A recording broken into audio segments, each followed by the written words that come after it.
Welcome to the Startup Grind. Thank you all so much for being here at our inaugural Startup Grind Fort Lauderdale event. It's a great turnout. And yes, as Enrique was mentioning, this is the 4th chapter in Florida.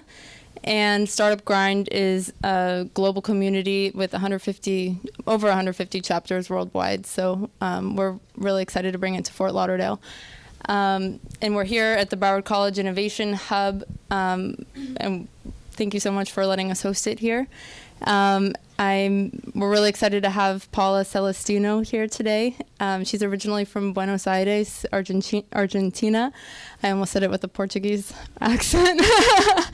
And she's the founder of Closet Karma, and she's also the COO of marketing at Creative, which is a digital marketing agency. So we're really excited to have her here today, and she'll and thank you so much for being here, Paula. So come on up.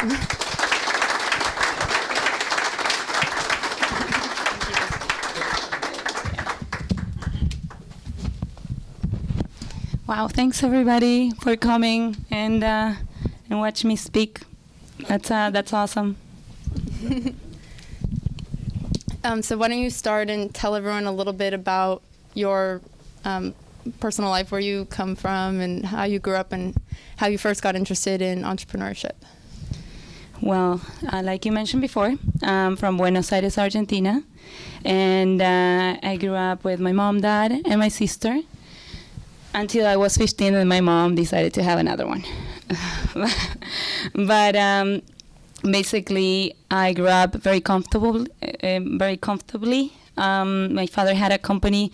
It was in the material handling business, so very manly and dirty. And my sister and me will play in the factory all day and all night, looking at my parents work every day, right? I guess that's what entrepreneurship came from, just watching my parents like working for maybe more than money, I guess.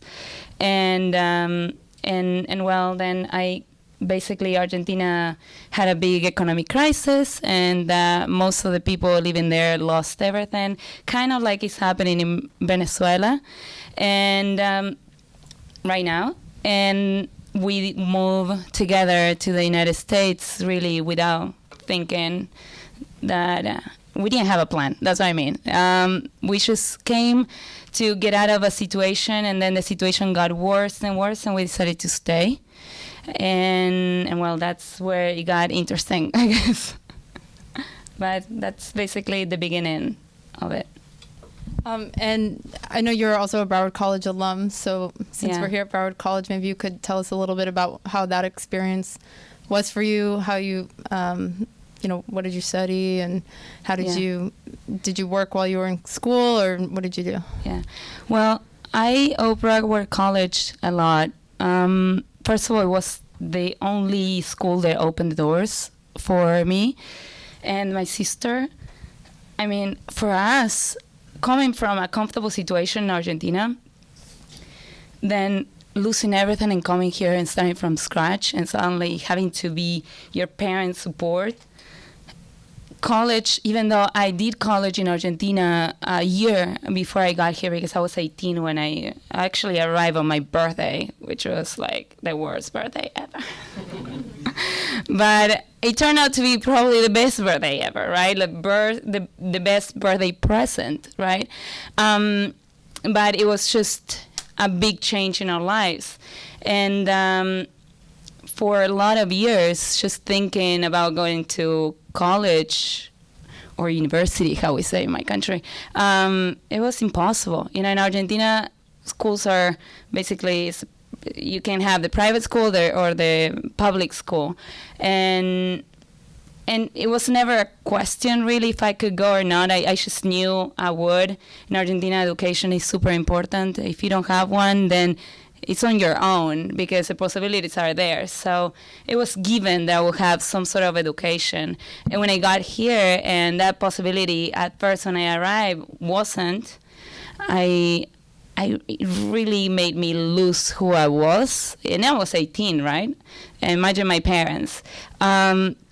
So it took us probably like 5 years to be able to have enough stability and to actually go knock a door of a school and say, hey, like, how does this work? Like, I have no idea. Like, I didn't know. And a friend of us, a friend of my sister actually was the one going to college, and it was so cool. And it was the first one of a whole group. And she kind of told us, hey, come with me. I introduce you to people in the administration's department, and then they will try to help you out. And believe me, it wasn't easy. It wasn't like, hey, I want to go to school. Then, like, how do I apply and this and that? Actually, my immigration status, we applied for, the only thing that we could was some sort of, how you call it, asylum. But Argentinians don't get asylum. So actually, we were in the door of deportation, and the judge, when we went to court, decided to give us like a court order, right? They said, I can't open precedent for Argentinians to get asylum because, we can't do that. But I can see something happen to these families, so I'll open that opportunity, sorry.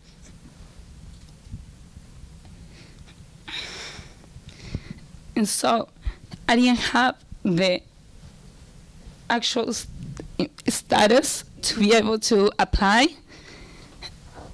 And I was like, well, guys, but just let's be honest. Like, I have an ID, I have my work permit, I have this. Then go talk to somebody else. I understand that I'm not on your drop down, but talk to somebody else. Well, that talk to somebody else took like 6 months of trying to get into school. So it was a lot of determination there.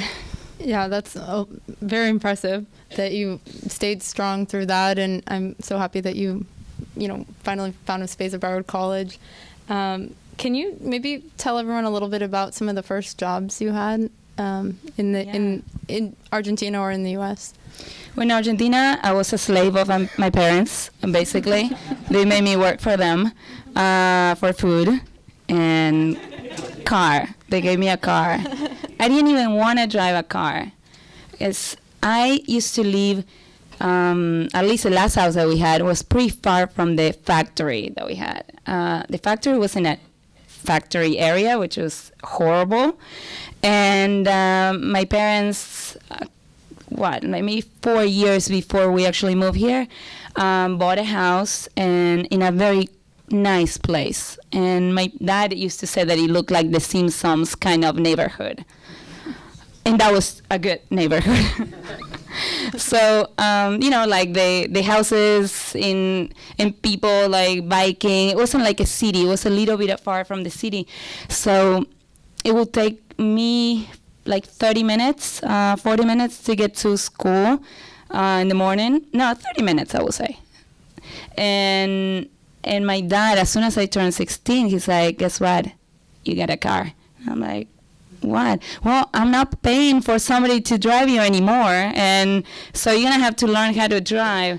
And he basically, we were trying, I was learning, I hated it, and I used to fail at all the video games for driving, and I thought that it would be the same, and I was like, I will die, just like in the video games. And so I actually started driving, and I'm a pretty good driver.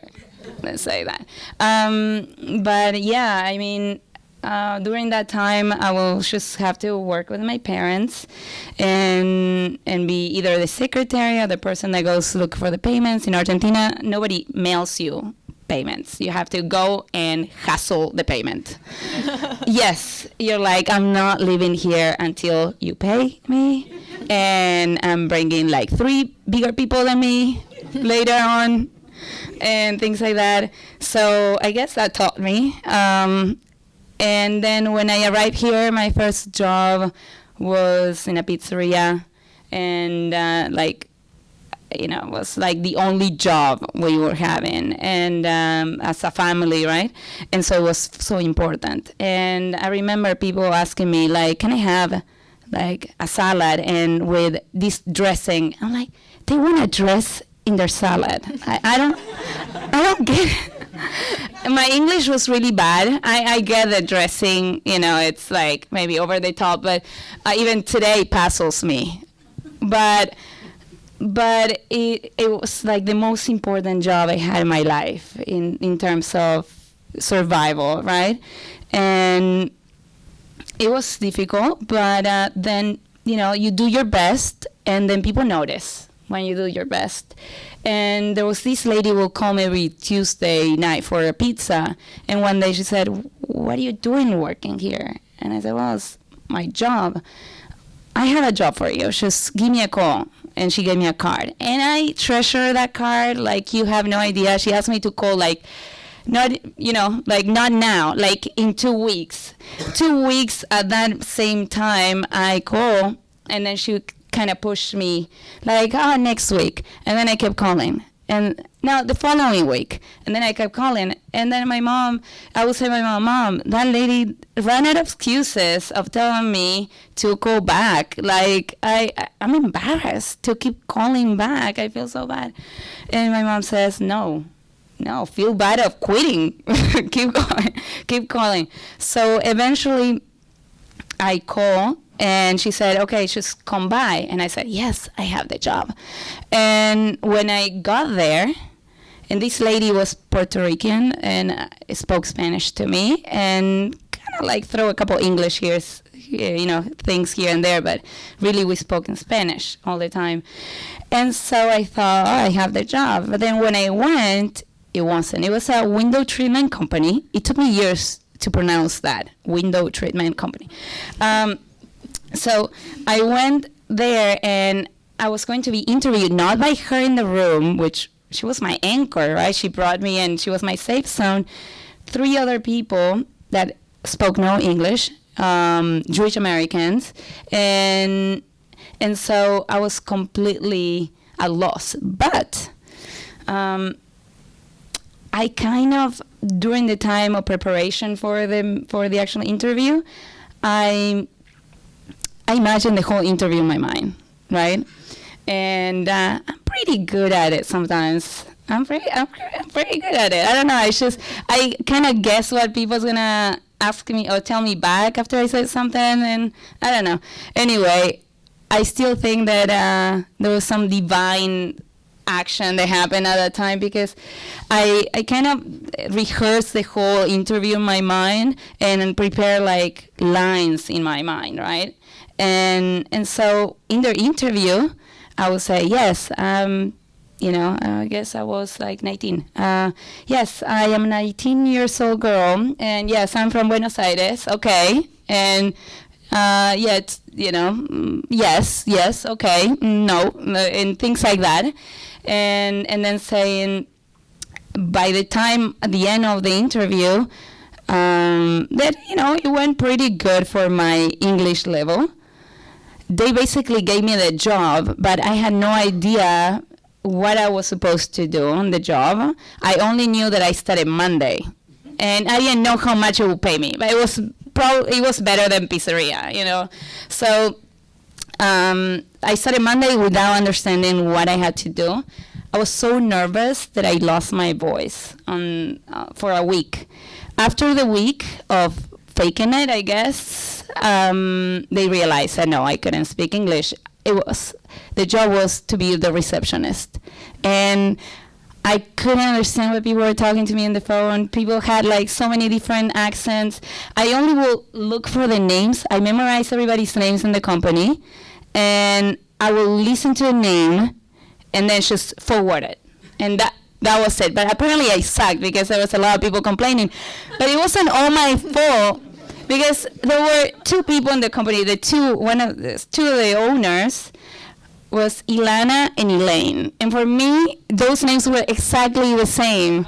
So it was a matter of 50-50 chance. And I'm not good with chances, apparently. Yeah, no. So They basically asked me to move me out of the front desk, and they put me in like the back of the company, and they had like an ugly desk full of spider webs, and I decided I want to make this desk the best desk of the company. So I knew that they were planning to tell me to let me go like the end of that week, right?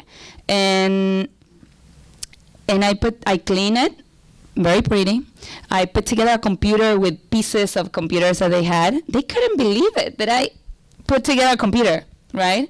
And then I don't know, I started like noticing that customer service people were spending too much time like doing copies and looking for flyers and having to climb things in the back of the factory that they had to get those flyers. So I said, I want to make sure nobody spends 1 minute of their time doing copies. Probably they hated me now that I think about it, because it was like their time to chill, like doing copies, and I look for the brochures, and I was like, no worry, I have all the brochures for you here.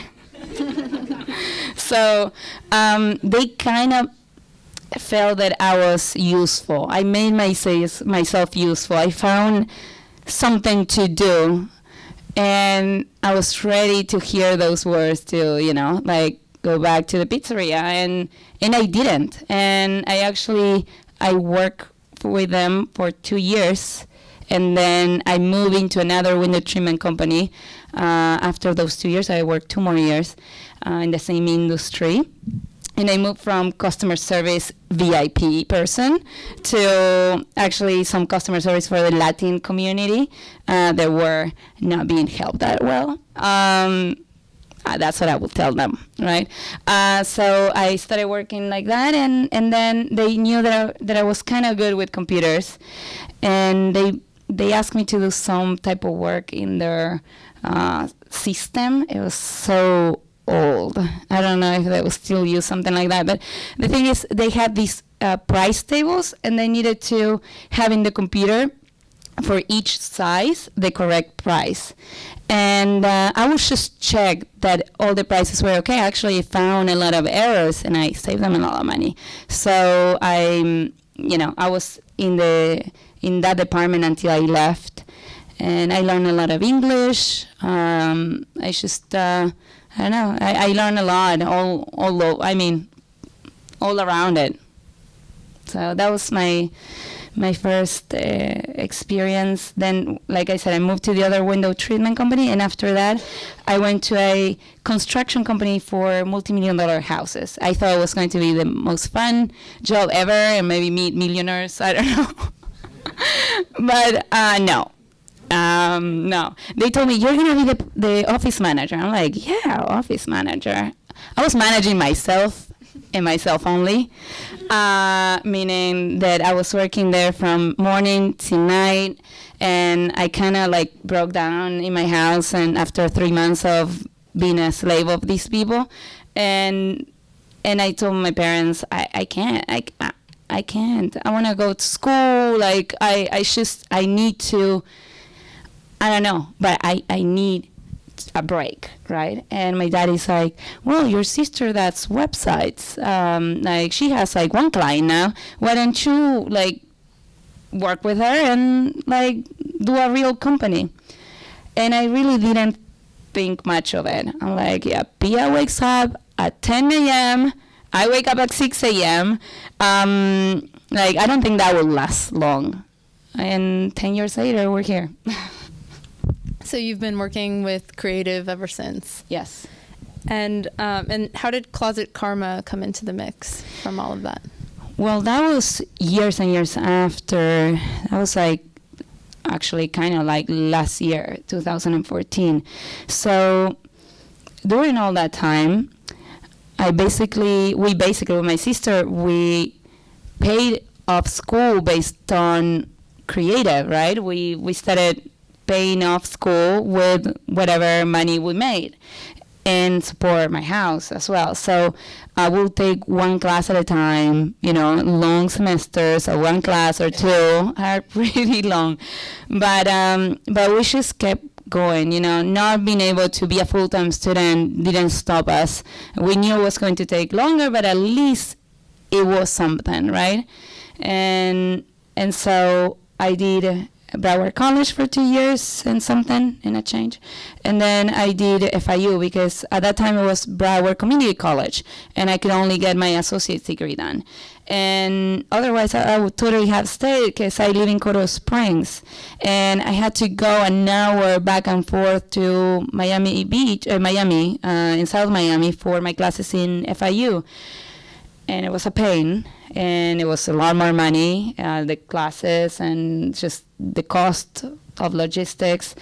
But we did that, and after I finished school, I needed a hobby, I guess, right? You spend so much time working and then studying and completing your day with stuff that, once you finish, you're like, oh, I'm done. And I don't know, I just couldn't be without doing something, right? And so I kind of had a crisis, like, okay, what do I want to do? I want to do something different. And I had this idea of looking at my own closet that we don't, as a society or the world, whatever, we just consume fashion in a really, really inefficient way, right? And if I look at my own closet, and I'm not very frugal, and I have priorities, but I'm a girl too. But anyway, looking at my own closet, and at that time I was going out a lot with my friends, and I felt like I needed a new piece, a new dress, a new something all the time. I know it's silly, but I thought, I bet all these people in the same building have the same problem, and they have a closet full of stuff that they wore one time like me and they don't want to wear anymore. So I started thinking, okay, what about if I do an app that allows people to exchange? And then it got more complicated, and then I solved that, and then I got more complicated and I solved that, and I had it on my mind for a while, but I didn't think myself as maybe capable of pulling something like that together. Honestly, like even if I had a company already with my sister, my sister was a designer. She did a little bit of coding, and I was selling and just administrative stuff and then project managing, right? Which I didn't really like. I still don't like project managing, but it's very important and part of the process. So I decided, I went to this event and I saw Steve Wozniak speaking, right? I didn't even go for Steve Wozniak. He was like a plus. I had no idea. We just crashed this event just to do some networking and sell websites.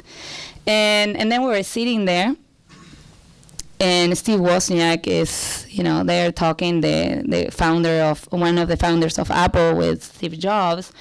And he basically said, and gave me this concept that I have never heard before. He said, if you really love something and you're passionate about it, whatever time you spend on it, it will always be worth it, right?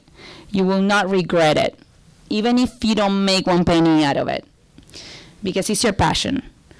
And he said to everybody, like, do you think that you guys are holding iPhones and have personal computers because I wanted to put one computer, one iPhone in front of you?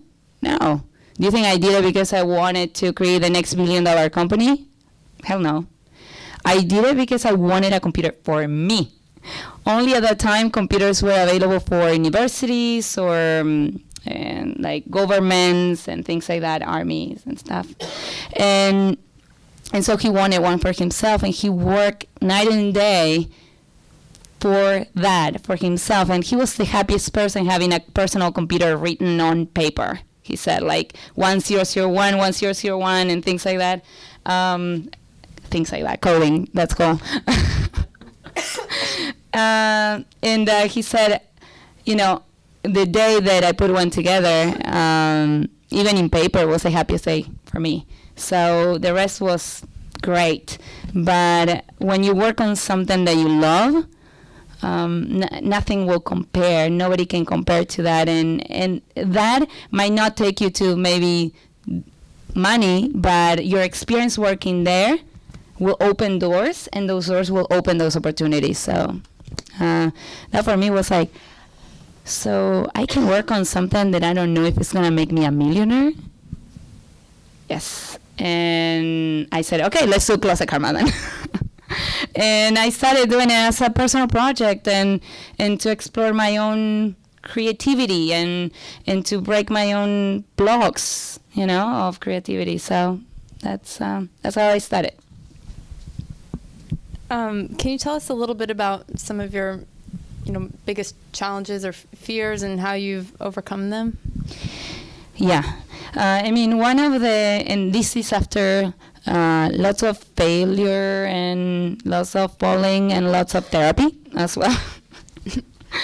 But one of my probably biggest challenges is myself. I think that I speak to me and a lot of women that sometimes we are our worst enemies, right? And we're so perfectionist, and if it's not perfect, then it's not good enough. And if I don't have 3 PhDs, then I'm not, good enough to start something. I need 5 more years of working in a company to be able to run a company and all these things, right?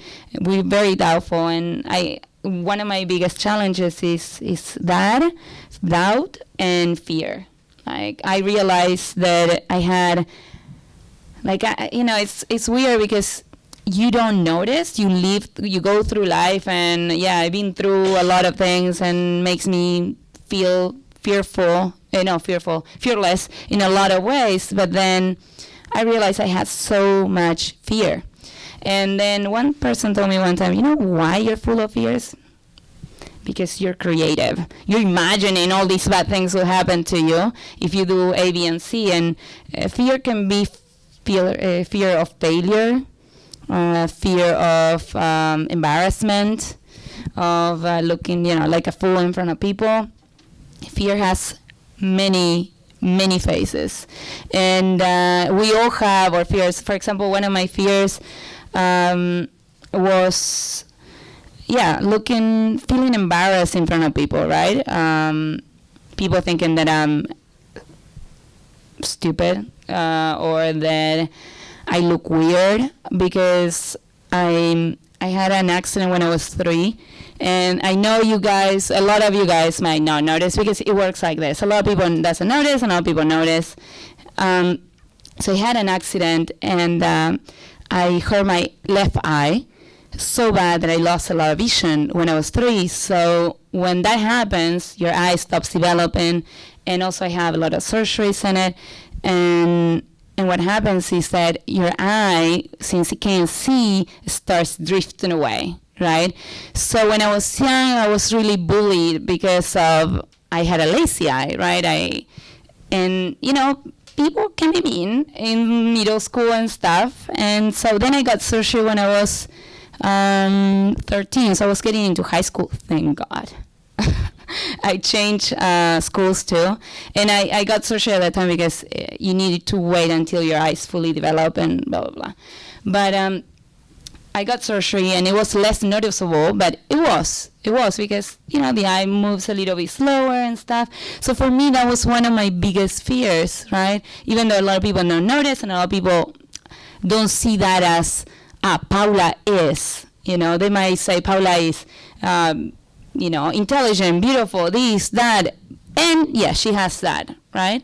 But I didn't see it that way. I saw it as the first thing people see and people judge me by. And to put yourself out there, it's hard because you're your first and your biggest enemy, right? So, for example, I share this with you. I want to try to be strong and not get emotional. But it's so recent, I'm still working on it, even though I'm 1,000 miles away from that. I have a lot of work to do. And last year, when I launched Closet Karma, when you have a startup, it's not as you have a company, okay? A company protects you in a way, right? If it fails, it's you and all these people behind you's fault. It's not only you, right? So with Closet Karma, it was mainly me. And also, I was talking in front of a lot of people that already knew me for creative, and I thought that if I didn't have a good impression on them, that it could impact my work and my business with creative. So I was very fearful of that as well. But mainly, it was my eye. Like, I didn't want people to realize that I have this issue, this problem, this fault on me. And I applied to the Business Plan Challenge from the Miami Herald, or I should say the Miami Herald Business Plan Challenge. And my sister had done it for a school project the year before, so I thought, I can totally take on this. But imagine, it was a lot of pressure. My sister won it. I mean, I needed to do well, at least. So I apply, and when I apply, I did mention this to you. I apply thinking, okay, this sucks. I'm not gonna go anywhere. This business plan is terrible. They're gonna laugh at my face. These people will think that I have no brain.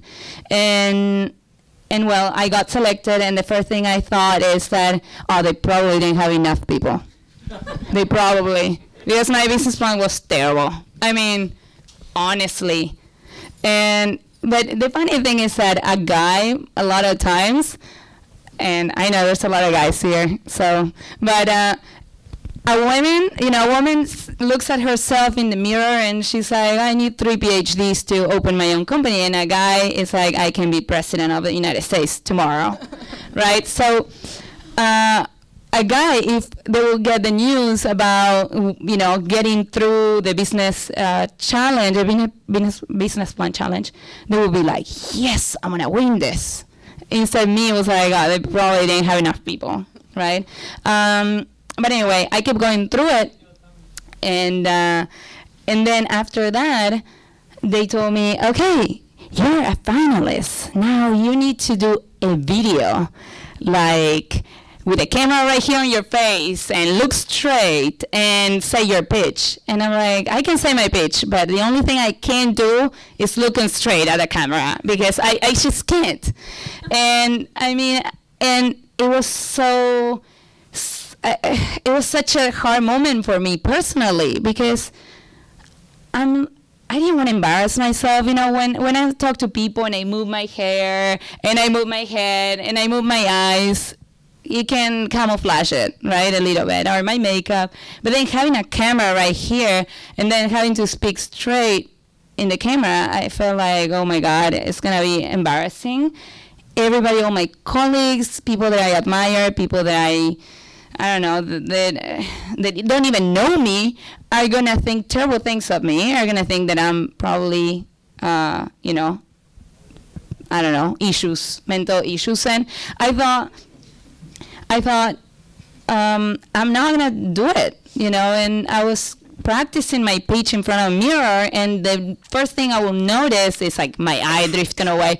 And I was so upset that I decided, you know what, I'm gonna just drop this. This is just stupid. This is just, I don't wanna do it. And then I slept on it. It was a day before, and I said, I'm not gonna let this win me. Like, I don't care. And I'm gonna pretend that I look at that camera with the straightest 2 eyes that a person can have. Like honestly. And I look, I was terrified. I did flawless makeup though. I try to distract people with my hair and makeup. And so I did it, right? I imagined that I could do it, and I could see straight, and I just went for it. And I was terrified. I left the room, and I told the guy, well, if you see my eye kind of like looking away, then just put a logo on my face, cover it with my, I gave you a couple of screenshots, put the screenshots on it, cover it, please. And he's like, what? Okay, whatever, just remember it. So 2 weeks afterwards, after that, I'm at the office with my sister. We have an office in Brickell. We just moved there like a few months before that. And I get an email from Nancy at Miami Herald. She covers all the startup stuff and has an awesome blog. Follow it. Sometimes I'm there. I'm kidding.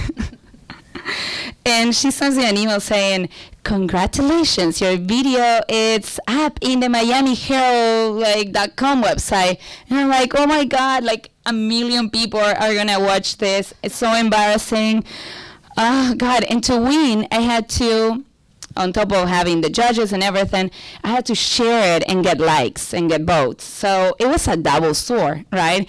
I get votes, but I look ridiculous. And if I don't share it to avoid being ridiculous because of my eye and the pitch, then I can go through.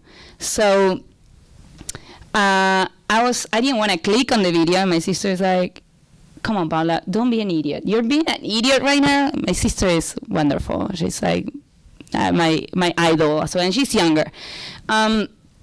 So she tells me, "Let's watch it together. We watch it now. Let's get it out of the way. It's fine. And if anything, we tell them to edit it." Okay.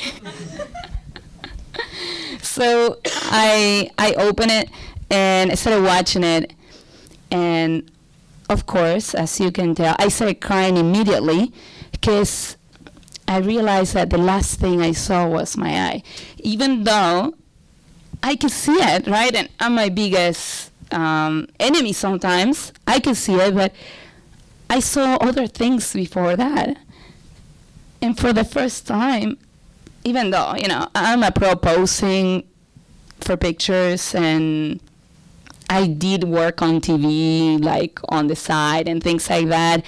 So I'm not a shy person, but this was beyond. This was me raw in many levels, like professional, personal, and everything. And I realized for the first time how people see me, right? Not how I see myself. And then I realized, wow, I can't believe how much this personal challenge was holding me back from achieving maybe my potential. And I don't think that I'm on my potential. And, if we think that, I'm at my potential, that's sad too, right? We're always evolving, at least I am. And I realized, okay, I need therapy. Bottom line, I can't allow things like that. And who knows how many other things there are inside me that are holding me back from achieving things, right? So at that moment was the picture perfect epiphany, like, wow, I've been holding myself for too long. I'm not going to allow this anymore. And so looking at myself in the mirror and talking to me, it's one way that I do to really break myself sometimes, right? And convince yourself that you're good at something that maybe you're not yet good. It's the first step to be better at it. So that's at least from my perspective. So what advice would you have for people that are just starting their own businesses or that are just trying to think of an idea? How should they be spending their time? How should they decide which idea to really pursue? Yeah. Well, there's different ways to start businesses. One is desperation. That's probably the way that I started with my sister creative. And then the other one is being probably smarter. Like, think about the things that you're good at, passionate about, and that thought that keeps you up at night. If you have a thought, an idea that keeps you up at night, then that's good enough to give it a try. And you don't have to put yourself, like, too much pressure on yourself that it has to be the next $1 million company. Just do it because the fun of it, if that makes sense. And what I will do is things that I learned along the way. There's amazing resources all around it for entrepreneurship. But more than come and hear talks, which are incredible, inspiring sometimes, right? I actually put together talks because through my journey as a woman in tech, which has its own challenges, I felt like there were not events for women, right? And talk about those things that we deal with, and to make people see that they're not that far from those people talking on the other side, right? So I think going to those events, yes, like this one, get inspired and meeting other people around you from the community. And there's resources in school. There's resources as well as events like the one I just put together. Some of the people like Adam here, Juan somewhere, I don't know where's Juan, but and his girlfriend there, I can see her. I put together an event last month called Startup Weekend Diversity Miami. I don't know if you heard. We mainly advertise in Miami for the convenience, and it's all about just breaking your own barriers into entrepreneurship, breaking your own fears, breaking your creative blocks. And I think we achieved that. And people came together from different places, and now they're forming companies and they're forming friendships. And you know, these events, those are you go and it's just put yourself out there and allow yourself to fail miserably and make a fool of yourself. And those are the events, and those are the experiences that more are gonna leave you with something, you know, the more gonna teach you something. And so last month, after we went through the whole weekend of pushing and cranking code and not even code, there were companies that didn't have anything code, but they had an idea for an app, and they presented. And some people, you know, change their lives. Whether they're going to start a company or not, they have a different outlook on their capabilities, right? And so that's the idea. I think that I will suggest keep going to events, look for resources in your city, and also look for events like Startup Weekend. There's Startup Weekends in Fort Lauderdale, in West Palm Beach. In 125 countries, there's Startup Weekends. And plenty of companies there are very successful started there. But that's not the point. The point is not to start a company there, even though it might happen, it can happen, and it did happen. It's not the point. The point is to try and get yourself out of the comfort zone. I hate to get back to cliches, but I love it. I love to say, get out of your comfort zone. We put so many limits around us that are like blocks of fear. If you really dig enough, you'll find a fear behind that block, right? Fear of yourself or your own judgment sometimes.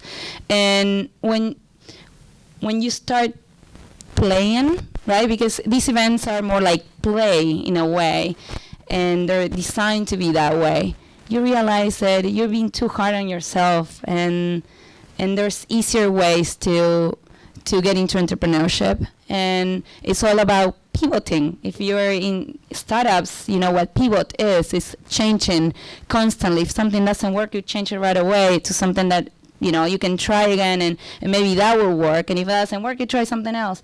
So that's entrepreneurship. And I'm not talking to you from a position of success, right? What is success anyway?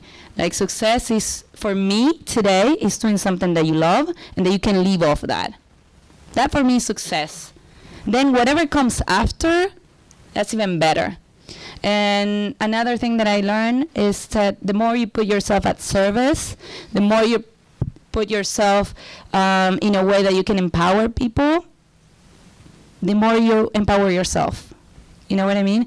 So when you're in a point of desperation or whatever it is, and you don't know where to start with your idea, the best way sometimes is to help somebody else, right?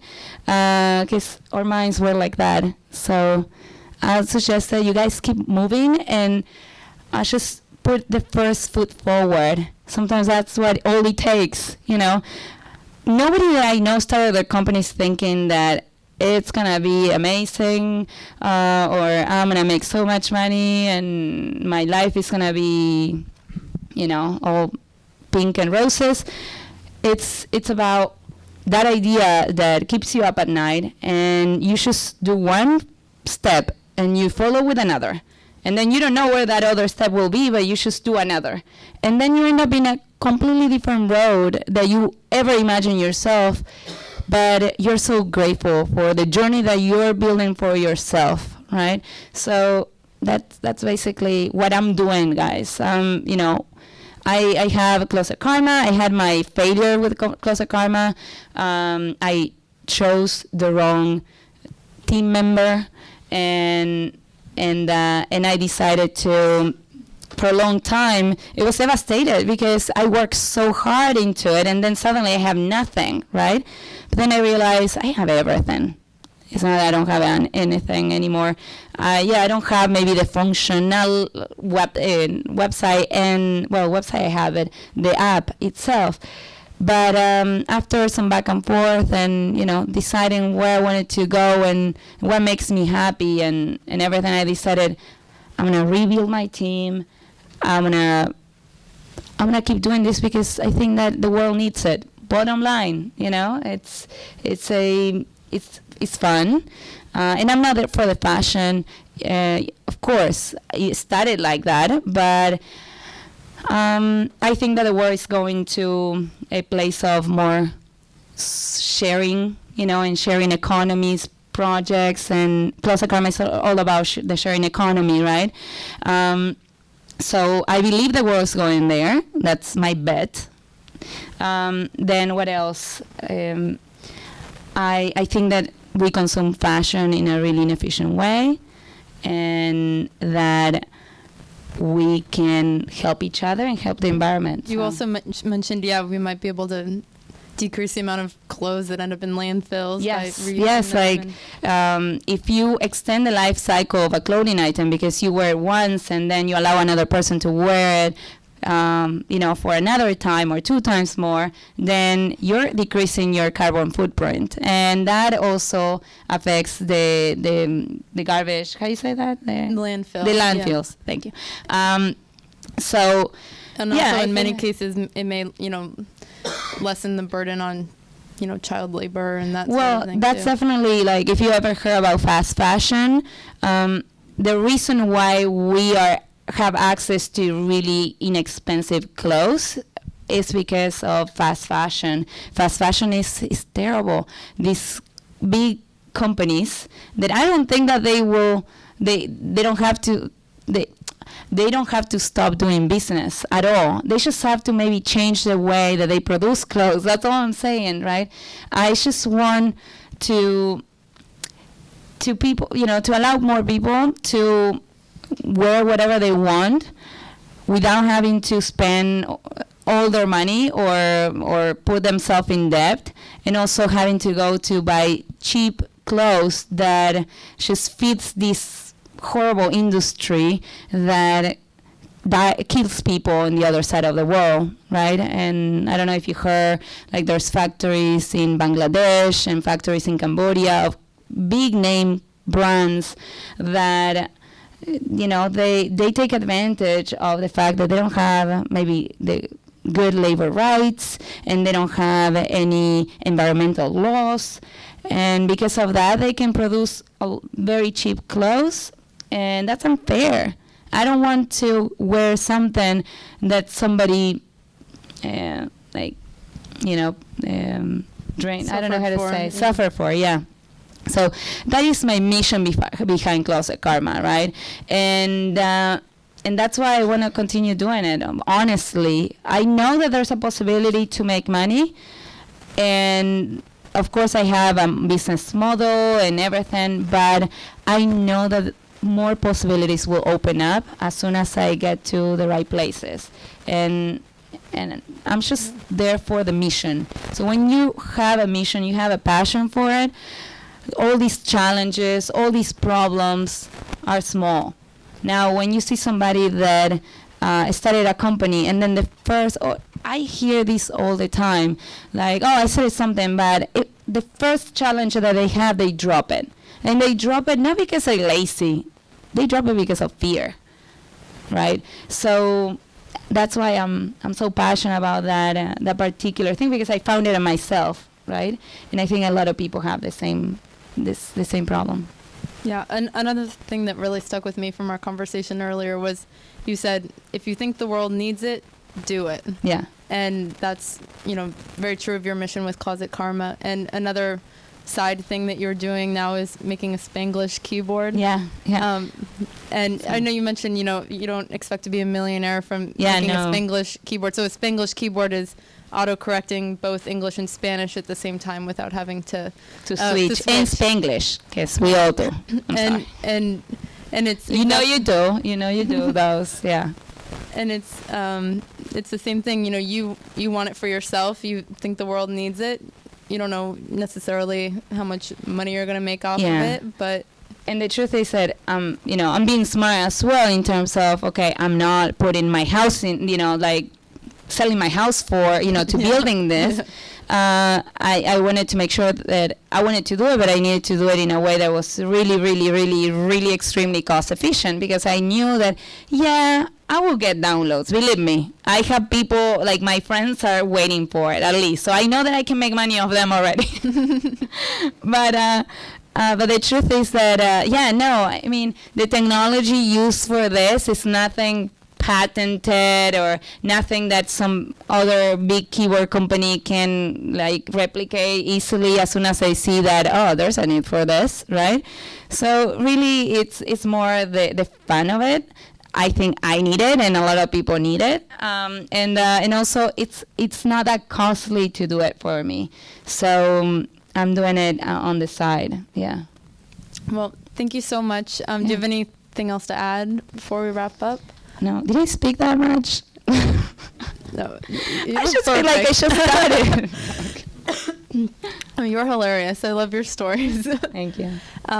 So I guess we'll end the video and just have a little more time to mingle, and you guys can come ask Paula any questions, and I hope you guys enjoyed. Yeah.